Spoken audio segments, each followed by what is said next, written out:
Hello everybody, and welcome to my first Deltarune video. With Deltarune releasing in a rapidly decreasing amount of tomorrows, and my obsession with this game only growing more and more by the day, it's kinda shocking I haven't made a Deltarune video yet, but hey, there's no time like the present. And, due to a recent post by Tubby on Twitter, I've started to form quite a dark theory on one of the new enemies in Chapter 4, no pun intended. So with all the intro stuff out of the way, let's talk about it. Recently, Tubby Fox released multiple gameplay snippets on Twitter. There's one with the Pulseversary Eel's Dust, which isn't really relevant to today's discussion, but alongside that, we have this new enemies from Chapter 4 called the Guei.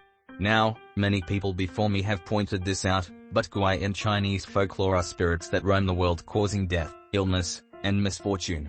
They are said to be the spirits of individuals who were not properly buried. Individuals who were not properly buried. Not properly buried. Where have we seen this before in UT/DR?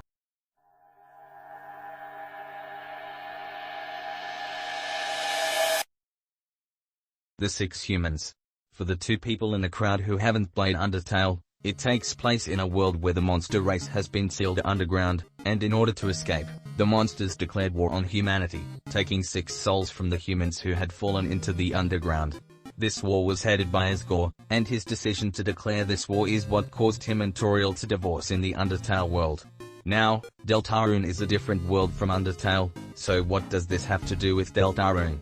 Well, the connections between the 6 humans and the Guei should be obvious. Guei are spirits of people who were never properly buried, and the 6 humans were never properly buried.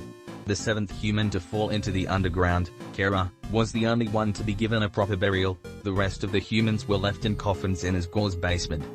Deltarune is a parallel story to Undertale according to Tubby Fox, and most characters from the Undertale world have Deltarune counterparts.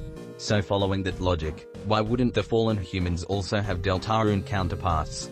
I'll explain what I believe happened to the humans in Deltarune. As Guei was removed from the police force for unknown reasons. Whatever he did, it was bad enough that it led him and Toriel to divorcing. In the Undertale universe, Toriel and Guei were a nearly inseparable couple, being noted as embarrassing their children by being cuddly in public, or winning the nose nuzzle championship. The only thing that ended up separating them was Guei's actions, his declaration of war upon humanity. Toriel only left Guei because his declaration of war against humanity could have, and ultimately did lead to the deaths of 6 humans. Going back to the Deltarune universe though, we can speculate that whatever Guei did to be removed from the police force made Toriel divorce him, and I speculate that Guei did something that led to the deaths of the 6 humans. Now what did he do exactly? I don't know. I don't think we have enough information to know. I don't think whatever he did was malicious though, as Guei would probably be in jail if he just decided to kill some kids for fun. I think ultimately, just like in Undertale, Guei was forced to make a decision that Toriel disagreed with, a decision that costed the lives of 6 human children. Perhaps this is even why Kreese is uncomfortable at the sight of other humans in the library book you can read in Chapter 2.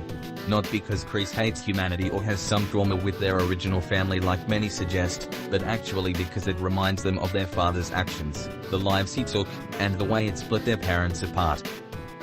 If the 6 dead humans are able to manifest themselves in the dark world as the Guei, who is to say that they can't have other paranormal influence on the world? The idea of paranormal activity happening in Hometown actually isn't completely unfounded. In the Spamton sweepstakes, we learn that Noelle had an experience as a child where the Ice Pete's box apparently winked at her, freaking her out and causing this to take it to the graveyard and burn it to make her feel better. Not only that, but in the recent updates to the sweepstakes, Noelle mentioned how one time, it was raining so hard it sounded like someone was jumping on the roof, and this caused Noelle's mum to cancel school to prevent her from going outside. Being close to the Dreamer family, perhaps Noelle's mum, Meh Holiday, is aware of the paranormal happenings in Hometown related to the humans' Guei Guild, and is trying to protect her daughter from the truth from preventing her from going outside under the guise of rain. In conclusion, I believe that the Guei from Chapter 4 may actually be Dark World manifestations of the 6 fallen humans from Undertale, once again having fallen to Guei, and eventually haunting the town that took their lives and practically pardoned their murderer, Guei getting away with just losing his job and a divorce instead of jail time. Not to mention these 6 humans not even getting a proper burial, just as they didn't in Undertale. But what do you think? Do you think I'm onto something? Did I cook here? Or do you think I'm a stupid dum-dum who should never cook again? Tell me your thoughts in the comments below.